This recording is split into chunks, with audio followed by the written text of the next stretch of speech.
মণ্ডলী প্রতিপক্ষ বন্ধু উপস্থিত দর্শকদের আমাকে আমার যোগ্য উপস্থাপনের সুযোগ করে দেওয়ার জন্য।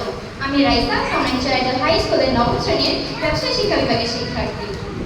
আজকের বিতর্কের বিষয় সোশ্যাল মিডিয়া সমাজের জন্য আশীর্বাদ নাকি অভিশাপ। আমি এই প্রস্তাবনার বিপক্ষে যুক্তি পেশ করছি। আমি বলবো সোশ্যাল মিডিয়া অবশ্যই অভিশাপ স্বরূপ। কেননা যে শৈশবে মা দিদির গল্পের জগতে বড় হতাম, আজ সেই গল্প বলা সমাজকে কেড়ে নিয়েছে সোশ্যাল মিডিয়া। যান্ত্রিক স্ক্রিন আজ কেড়ে নিয়েছে মমতাময়ী সেই পদের উষ্ণতা, মাননীয় মজার জল। আজ আমাদের কিশোর কিশোররা পড়াশোনার বদলে টিকটক বা রিলসে অদ্ভুত সব অঙ্গভঙ্গি করে সস্তা জনপ্রিয়তা খুঁজছে। আজ আমাদের ব্যক্তিগত গোপনীয়তা বাজারে পণ্য হয়ে গেছে। সাইবার বুলিং ও কুচবিকরণে কত মানুষের প্রাণ ধ্বংস হচ্ছে। তাই ছাত্রী প্রতিপক্ষ বন্ধুরা দেবেন।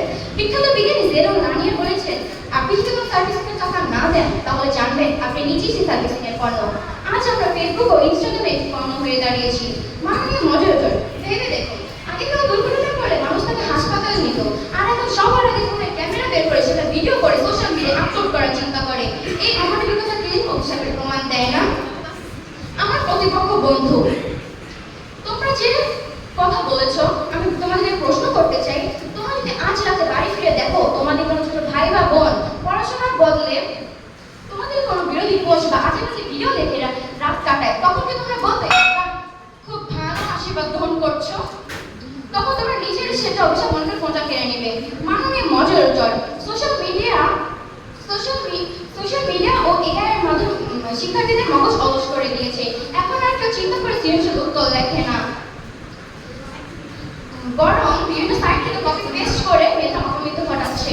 সোশ্যাল মিডিয়ায় 1 মিনিটের ছোট ছোট ভিডিও আমাদের শিক্ষার্থীদের ধৈর্য এতটা কমিয়ে দিয়েছে যে তারা এখন পাঠ্যবইয়ের একটি পাতা পড়া ধৈর্য হারিয়ে ফেলেছে। মাননীয় মডারেটর, সোশ্যাল মিডিয়া এক গুজবের কারখানা। একটি মিথ্যা পোস্ট মুহূর্তেই দাঙ্গা লাগাতে পারে, আর সাইবার বুলিংয়ের শিকারে কত মানুষের প্রাণ ধ্বংস হচ্ছে। সোশ্যাল মিডিয়ার অন্যান্য মাধ্যম ইউটিউব, যা একমাত্র শিক্ষার পাশে 10 বাতি বিভ্রান্তি ঢেলে দিচ্ছে, আর সাইবার দলবাদী বিভ্রান্তি ঢেলে দিচ্ছে। মাননীয় মজার চরম ডিজিটাল মানুষ যে প্রযুক্তি মাননীয় মডারেটর, বর্তমানে কৃত্রিম বুদ্ধিমত্তা এর মাধ্যমে মানুষ মৌলিক চিন্তাশক্তি অপমৃত্যু ঘটাচ্ছে। এর মাধ্যমে আজ এমন সব ভুয়া ভিডিও ছবি তৈরি করা হচ্ছে যা থেকে সত্য মিথ্যা নির্ণয় করা অসম্ভব। প্রযুক্তির এই অপব্যবহারের ফলে মানুষের চরিত্র হনন করা হচ্ছে। যে প্রযুক্তি বিবেক কেড়ে নেয় এবং মেধাকে ধ্বংস করে তাকে আর যাই হোক আশীর্বাদ বলা যায় না। ধন্যবাদ মাননীয় মডারেটর, ধন্যবাদ সবাই।